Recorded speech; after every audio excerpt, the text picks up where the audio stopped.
የተዘነጋው ሂትለር የቤልጅየሙ ንጉስ ዳግማዊ ሊዮፖልድ 10 ሚሊዮን አፍሪካውያንን ስላስጨፈጨፉ የቤልጅየሙ ንጉስ ሰምታችኋል? እንዴት ተሰማላችሁ? የገደለው እኮ አፍሪካውያንን ነው። አሁን ደግሜ ጠይቃለሁ። ለመሆኑ ምን ያህላችሁ ናችሁ ቢያንስ 10 ሚሊዮን አፍሪካውያንን ስላስገደለው የቤልጅየሙ ንጉስ ዳግማዊ ሊዮፖልድ የምታውቁ? እርግጠኛ ነኝ ብዙ አትሆኑም። ምክንያቱም ሰውየው የጨፈጨፈው ኮንጎውያንን ነው። ይልቁንም 6 ሚሊዮን አይሁዶችን ገድሏል ስለሚባለው ሂትለር ከበቂ በላይ ሰምተናል። ምክንያቱ ግልጽ ነው። የጀርመን የአርያን ዘር ከሁሉም በላጭ ስለሆነ ዓለምን መግዛት አለብን በሚል ተነስቶ ብዙዎችን ፈጅቶ ስለተሸነፈ ነው። የአሁኗን ዓለም የሚቆጣጠሩትን ካላስገበርኩ ብሎ ተዋክቶ ስለተረታ። የቤልጅየሙ ንጉስ ዳግማዊ ሊዮፖልድ ግን ዛሬም ከመከራ ያልተላቀቀችው አፍሪካ ላይ ነውና በደሉን ያደረሰው። ማን ወንጀሉን ያወራለት? ማን ኃጢአቱን ይዘርዝርለት? በግብር ሂትለርን ያስከነዳል፣ ግን ተረስቶለታል። እንኳን ዓለም አፍሪካውያን ራሱ መቼ ወንጀሉን ያውቃሉና። ነገሩ እኮ አንድም ያንዝነኛ አፍሪካዊት ባህል የሚያስታውስ ነው። መቼስ አንበሳው ታሪኩን እስኪናገር አዳኙ ጀግና መባሉ አይቀር ይላል አፍሪካዊት ባህል። ቢሆንም ግን ታሪኩ ተዳፍኖ አልቀረምና እስቲ ዛሬ የዚህን አረመኔ ታሪክ ላውጋችሁ። ለነገሩ እንኳን መላውን ሀገር ባሪያ አድርጎ ሚሊዮኖችን ፈጅቶ የሌሎች ሚሊዮኖችን እጅና እግር ስለ ጎማመደ አረመኔ ማንበብም ሆነ መጻፍም ወድ አይነት አልነበርኩም ፈጽሞ። ግን ከዚህ ንጉሥ ድርጊት ጀርባ አፍሪካን ዛሬም ያለቀቃት ግድያ፣ የወንጀልና የዝርፊያ አሽክርክሪት ስለሚታየኝ ነው የዚህን ሰው ታሪክ ላስቃኛችሁ የተነሳሁት። በእርግጥም ከዚህ ንጉሥ የክፋት ተግባራት ጀርባ አፍሪካውያን ሊረዱት የሚገባ አንድ ወሳኝ እውነት አድፍጧል። ኪንግ ሊዮፖልድስ ጎስት ኤ ስቶሪ ኦፍ ግሪድ ቴረር ኤንድ ሄሮይዝም ኢን ኮሎኒያል አፍሪካ የተሰኘ በዚህ አረመኔ ንጉሥ ድርጊት የደረሰውን ጥፋት የሚዘረዝር ዝነኛ የታሪክ መጽሐፍ የጻፈው አዳም ሆችስችልድ እንዲህ ይላል። የአውሮፓ ቀኝ ገዢ ሀገራት ለአፍሪካ ያወረሷት ዲሞክራሲን ሳይሆን አምባገነናዊ ሥርዓትንና ምዝበራን ነው። ትክክል። በቀኝ ግዛት ስር ሲማቅቁ የነበሩ የአፍሪካ ሀገራት ልክ ነፃ እንደወጡ የአገራቱ ሕዝብ በፍጥነት ነገሮች የሚሻሻሉለት መሰለው። ግን ውጤቱ ምን ሆነ? የልብ ስብራት፣ የተስፋ መምከን፣ በአንዳንድ ቦታዎች ጭርሱኑ ባሰ። የዚህ ሰበቡ ምን ይሆን? አፍሪካውያን ራሳቸውን ማስተዳደር የማይችሉ ሆነው ነው ወይስ ምንድን ነው? እንዴት ነው በብዙ ሀገራት አፍሪካውያኑ መሪዎችና አስተዳዳሪዎች ራሳቸው ከቀኝ ገዢዎቹ እንኳ የባሱ አረመኔዎች ወጣቸው? ለእኔ መልሱን አዳም ሆችስችልድ ቀደም ሲል አስቀምጦታል። ነፃ ወጡ የተባሉ የአፍሪካ ሀገራት ቀኝ ገዢዎቻቸው ለብዝበዛ የዘረጉትን አረመኔያዊ ሥርዓት ነበር የወረሱት። አዎ ያ ነው ዋናው ምክንያት። ከዚህ እውነት ማሳያዎች መካከል አንዱ ደግሞ ኮንጎ ናት። በቀኝ ግዛት ስር የነበሩ ሁሉም የአፍሪካ ሀገራት ቀኝ ገዢዎቻቸው ላገዛዛቸው በሚል የዘረጉትን ጨካኝና ብልሹ አመራር ወርሰዋል። ከሁሉም የባሰ አረመኔያዊ ሥርዓት ሰፍኖ የነበረው ደግሞ በየትም ሳይሆን በኮንጎ ነው። ስለዚህም ዛሬ ላይ ከየትኛውም የአፍሪካ ሀገር የባሰ መከራ ውስጥ ነው ያለችው። ነፃ ወጣች ከተባለበት ጊዜ አንስቶ ሕዝቧ በማያቋርጥ አበሳ ውስጥ የዳከረባት ሀገር ነች ኮንጎ፣ የቀኝ ግዛት ውርስ። እናም በዚህ ወሳኝ እውነት ሳቢያ ነው የዚህን አረመኔ ታሪክ ላወጋችሁ የተነሳሁት እንጂ ሰውየውማ በእንትንም የሚነኩት አይነት አይደለም ለኔ።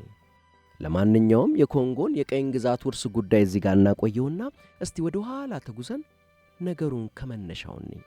በታሪክ እጅግ አረመኔው ንጉሥ ስለሚሰኘው ስለ ዳግማዊ ሊዮፖልድና ስለ ዘግናኝ ተግባራቱን ፈትሽ። ትላንትን ማወቅ ዛሬን ለመረዳት ይረዳልና አብራችሁን ቆዩ።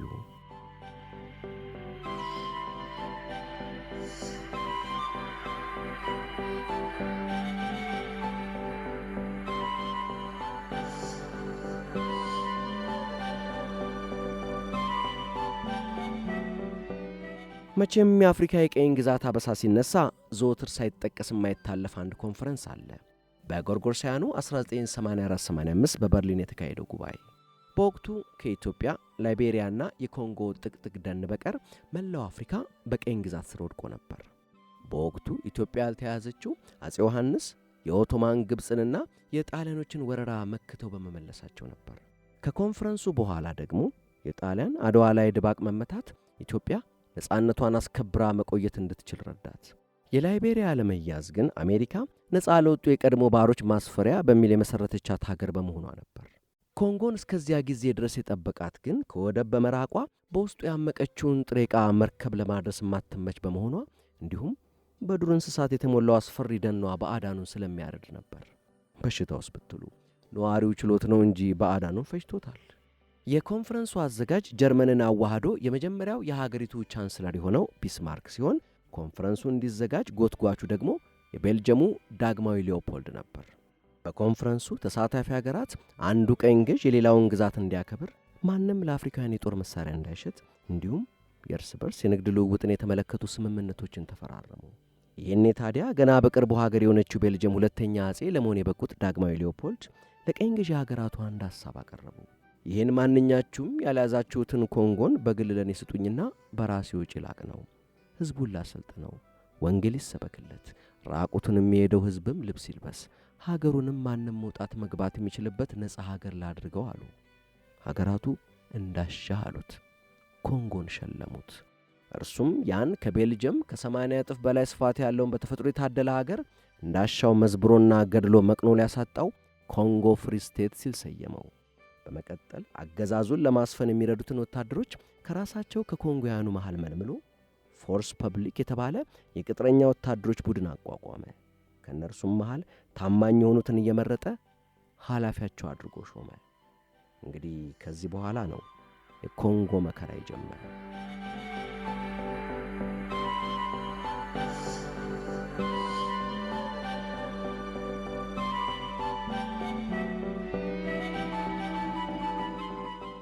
መጀመሪያ አስተዳዳሪዎቹ ለንጉሥ ሊዮፖልድ ይልኩ የነበሩት በዋነኛነት ወርቅና የዝሆን ጥርስ ነበር። ለዚህም ሕዝቡ ዝሆን እያደነ የዝሆን ጥርስ እንዲያቀርብ፣ ወርቅ እያወጣ እንዲያቀርብ ተገዶ አበሳውን አየ። ጆን ቦይድ ደንሎፕ የተባለ የፈጠራ ሰው በአየር የሚነፋ የተሽከርካሪ ጎማን ፈጥሮ የጎማ ዛፍ ፍላጎት ሲንር ግን የኮንጎ ሕዝብ አበሳ ገደቡን አልፎ ፈሰሰ። ለዚህም ነው ኮንጎያኑ በቋንቋቸው ቤቶ ፊቦሎዮ ሲሉ የሚደመጡት። ትርጉሙ ጎማ ሞት ነው ነገሩ። እርግጥ ጎማ ለኮንጎያኑ ሞት ብቻ አልነበረም፣ ገሃነብም እንጂ።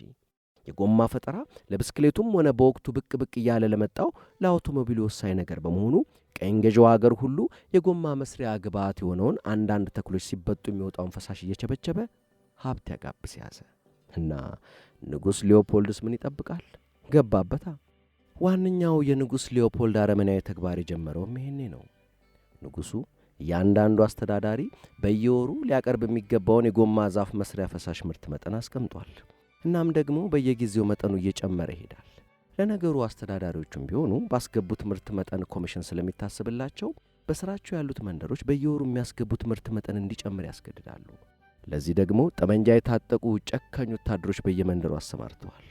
ፎርስ ፐብሊክ የሚሰኘው ንጉሡ ያቋቋመው የቅጥረኛ ወታደሮች ቡድን።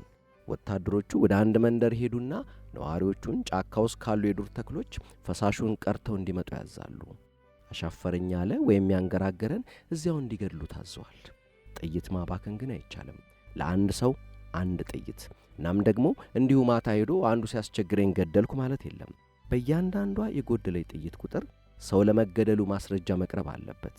በመሆኑም ወታደሮቹ ልክ እንደደረሰኝ የገደሏቸውን ሰዎች እጅ ቆርጠው ያቀርባሉ። አንድ መንደር እንዲያቀርብ የታዘዘውን የጎማ ዛፍ መስሪያ ፈሳሽ ኮታ ማሟላት ካልቻለ ወታደሮቹ በጎደለው ኮታ ምትክ የነዋሪውን እጅ ቆርጠው ለኃላፊዎቻቸው ያቀርባሉ። ይህን አላደርግም ካሉ ሞት ነው የሚጠብቃቸው። እናም ደግሞ ኮታው በየጊዜው ይጨምራል። ከቀን ቀን ነዋሪዎቹ የጎማ መስሪያ ፈሳሹን ለማምጣት ከመንደራቸው ተነስተው የሚሄዱት ርቀት እየጨመረ ይሄዳል። ለቀናት ተጉዘው ፈሳሹን ይዘው እስኪመጡ ደግሞ ወታደሮቹ የመንደሪቱን ሴቶችና ሕፃናት አግተው ይቆያሉ። በዚህ ጊዜ ሴቶች ተደፍረዋል፣ ሕፃናት በረሃብ ተገርፈዋል። ነዋሪዎቹ መከራውን አሜን ብለው አልተቀበሉም። ለበርካታ ጊዜያት አምፀው ነበር። ወታደሮችን ገለዋል። የዱር የጎማ ዛፍ ተክሎችን አውድመው መንደሮችን በመተው ጫካ ውስጥ ተደብቀውም ነበር። ግና ትግሉ በጥሩ ክፍያ ከመካከላቸው ከተመለመሉ ጠመንጃ ታጣቂ አረመኔዎች ጋር ነበርና ለነጻነታቸው ተዋድቀው በክብር ቢሞቱም ሙሉ ነጻነታቸውን እስኪቀዳጁ ገና ብዙ ስቃይና ውርደት ማስተናገድ ግድ ሆኖባቸው ነበር። ወታደሮቹ አሻፈረኝ ያሉትን አሰቃዩአቸው፣ ፈጇቸው። ፍጅቱና መከራው ማኅበረሰቡን አናጋው። ግብርና ተስተጓጎለ። ከጥይት የተረፉት በአድካሚው ሥራ በረሃብና በሽታው አለቁ። በአጠቃላይ ኮንጎ የንጉሥ ሊዮፖልድ የግል ንብረት ሆና በቆየችባቸው ዓመታት ውስጥ ብቻ ከሕዝቡ ከግማሽ በላይ የሚሆነው እንደ ብዙዎች ግምት ከ10 እስከ 15 ሚሊዮን የሚሆን ሕዝብ ላይ አሰቃቂ ፍጅት ተፈጽሟል።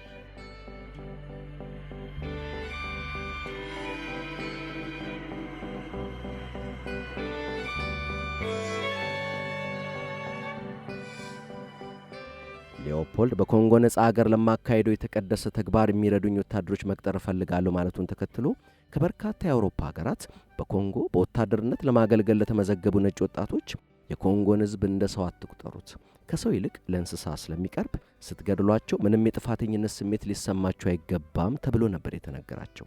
በመሆኑም አንዳችም በማይሰማው ፍጹም የደነደነ ልብ በነዋሪው ላይ ለማመን የሚከብዱ ዘግናኝ ድርጊቶችን ፈጽመዋል። እናም ደግሞ ከነዚህ የየአካባቢው አስተዳዳሪ ተብለው የተሾሙ ነጭ ወታደሮች የተወሰኑት በድርጊታቸው ታላቅ ኩራት እየተሰማቸው ጉዳዩን የሚዘረዝር ደብዳቤ ለንጉሡ ይጽፉ ነበር። ምንም እንኳ አረመኔው ንጉሥ ማንም የዓለም ዜጋ ኮንጎን መጎብኘት ይችላል ቢልም ማንም ድርሽ እንዲልበት አይፈልግም ነበር። ለምሳሌ ያክል የአረብ ነጋዴዎች በራሳቸው የጎማ ዛፍ ፈሳሽ ለመሰብሰብ እየመጡ መሆናቸውን ሲረዳ የአረብ የባሪያ ፈንጋዮች እየመጡላችሁ ነው ብሎ እነኛኑ ኮንጎውያን ከአረቦች ጋር አዋግቷል። በጎርጎርሲያኑ 1895 እንግሊዛዊ ነጋዴ ቻርልስ ስቶክስ ለጀርመኖች የጎማ ዛፍ መስሪያውን ግብዓት ለመግዛት ወደ ኮንጎ በሄደበት በፎርስ ፐብሊክ ጦር ተይዞ ያጠፋው ነገር ሳይኖር ክስም ሳይቀርብበት እንደለመዱት ያለ ፍርድ ሰቅለው ገደሉት። ሁኔታው እንግሊዝና ጀርመንን በጣም በማስቆጣቱ ንጉሥ ሊዮፖልድ ከፍተኛ የካሳ ክፍያ ለሁለቱም ሀገራት ለመክፈል ተገደደ። ለነገሩ በአሁኑ ዘመን ምንዛሬ ከ1 ቢሊዮን ዶላር በላይ ትርፍ ላጋበሰው ሊዮፖልድ ይህ ክፍያ ከባህሩ በማንኪያ ያህል ነበር። ሊዮፖልድ ገንዘብ እየከፈለ የውሸት የፕሮፓጋንዳ ጽሑፍ የሚያጽፋቸው ጸሐፊዎች ነበሩት። እነዚህ ሰዎች እግራቸው ከአውሮፓ ሳይወጣ ሊዮፖልድ በኮንጎ ታላቅ ክርስቲያናዊ ተግባር እያካሄደ ነው የሚል በቅጥፈት የተሞላ የጋዜጣ ጽሑፍና መጽሐፍ ያሳትሙ ነበር። ቢሆንም ግን እውነታው ቀስ በቀስ መውጣት ጀመረ። ከእንግሊዝና አሜሪካ ወደ ኮንጎ የተጓዙ ጋዜጠኞች ያዩትን አስከፊ እውነት ዘርዝረው መጻፍ ጀመሩ።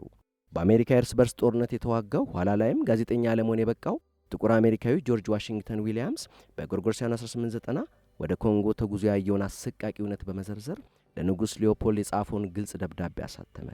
ልቡ የደነደነው ሊዮፖልድ መልስ አልሰጠም። ከደራሲያንም ሰር አርተር ኮናን ዶይል፣ ማርክ ትዌንና ጆሴፍ ኮንራድ ለጉዳዩ ትኩረት ሰጥተው ጻፉ።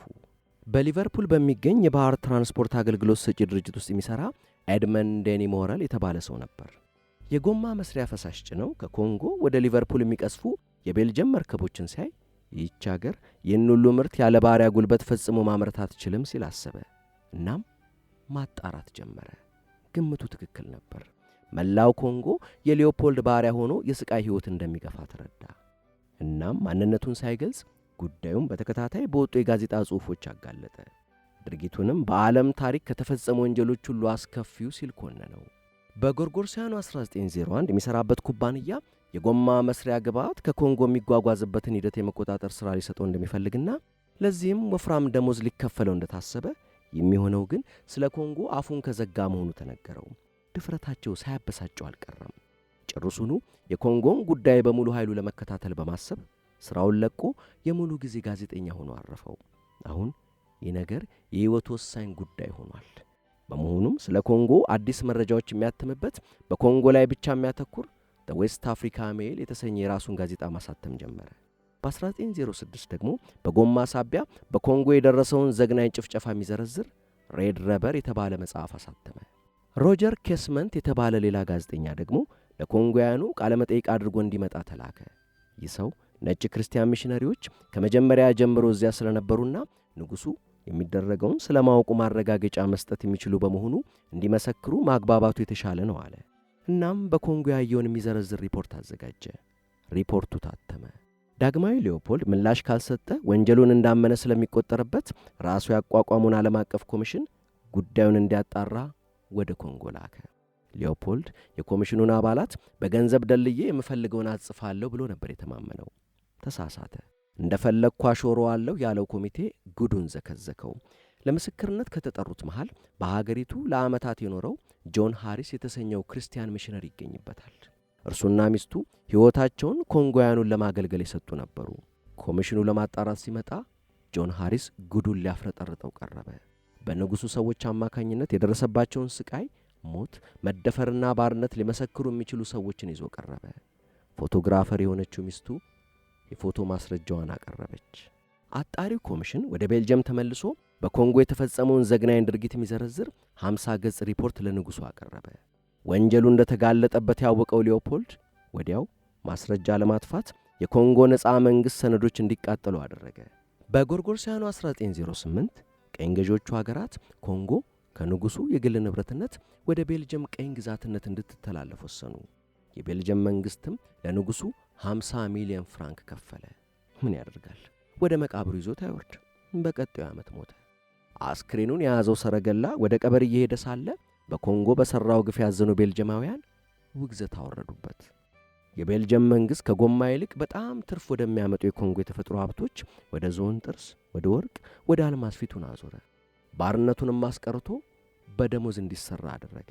እናም ቤልጅየም በኮንጎያኑ ላብና ደም ከኮንጎ በተዘረፈ ሀብት እጅግ ሀብታም ሆነች። አሁን ላይ ብራስልስ አስደማሚ የሥነ ሕንፃ ውበት የተሸለሙ የተዋቡ ሕንፃዎች ከሚገኙባቸው የዓለማችን ከተሞች አንዷ ሆናለች። በየከተማው ደግሞ ጋሽ ሊዮፖልድ ከኮንጎ ሰርቀው ባመጡት ወርቅ የተለበጠ ሐውልታቸውን ማየት የተለመደ ነገር ነው። በቤልጅየም ትምህርት ቤቶች አሁንም ድረስ በሊዮፖልድ ዘመን በኮንጎ ስለተፈጸመው ነገር እውነቱ አይነገርም። ይልቁንም ክርስትናን በኮንጎ ያስፋፋ ጻድቅ፣ ለአገሩ ታላቅ በረከት ያመጣ መሪ በሚል ይሞካሻል።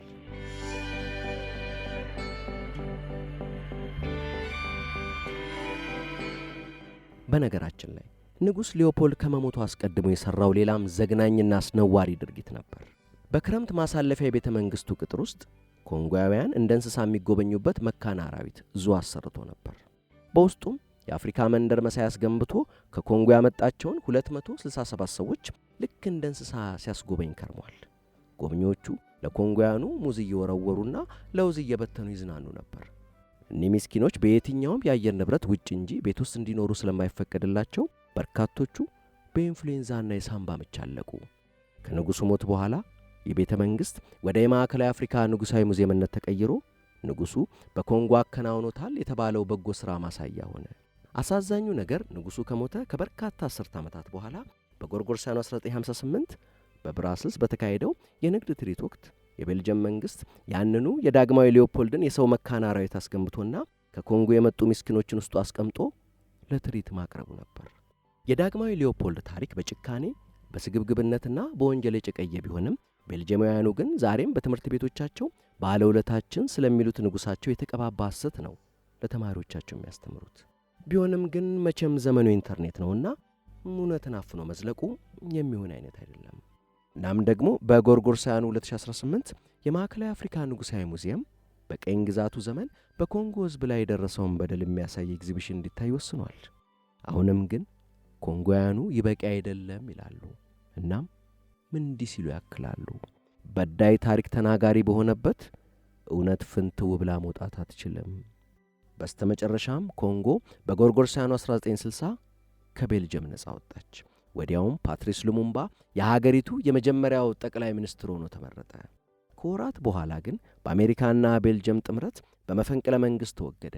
በቀጣዩ ዓመት ተገድሎ ገላው ተቆራርጦ በአሲድ እንዲሟሟ ተደረገ። በቅርቡ ቤልጅየም በፓትሪስ ሉሙምባ ሞት እጇ እንዳለበት አምና በይፋ ይቅርታ በመጠየቅ በአሲድ ከመሟሟት የተረፈውን የአካሉን ቅሪት ጥርሱን ለኮንጎ መልሳ ሰጥታ ኮንጎ በታላቅ ክብር ጥርሱን ቀብራለች። ከሉሙምባ መገደል አንስቶ እስካሁን ድረስ ኮንጎ በአምባገነን አገዛዝና ማባሪያ በሌለው የእርስ በርስ ጦርነት ውስጥ ነው ያለችው። የዚህ ሁሉ መጠንሰሻ ደግሞ ሊዮፖልድ ቀጥሮ ያሰማራቸው ወታደሮቹ ዘግናኝ ግፍና በደል ለመሆኑ ምን ጥርጥር አለው?